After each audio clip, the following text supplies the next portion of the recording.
যুবক যখন সেজদায় যায়, যুবক তো জানে না, ও তো জানে আমার চলায় জমিন কাঁপে, ও তো জানে যে আমার চলায় এলাকা কাঁপে।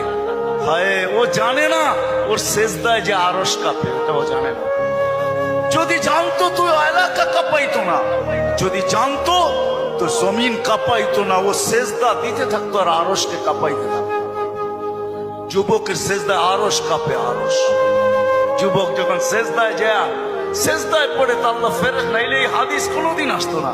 আল্লাহ ফেরেশতাকে বলে উনজুর ইলা শাব মাযা ইয়াফআল, যুবকের দিকে তাকাতো কি করে আল্লাহ জানেন। তো ফেরেশতা বলে জাআলা আজলাহু ওয়া মাজালাহু লিআজলিক, সবকিছু বিসর্জন দিয়ে আপনার কুদরতি পায়ে মাথা ঠেকায় দিয়েছে। তা আল্লাহ বলে হাদা আবদি হাক্কা, এ আমার পারফেক্ট বান্দা, ইন্নী উবাহি বিহিল মালাইকা, তোমাদের উপরে আমি একে নিয়ে গৌরব করি।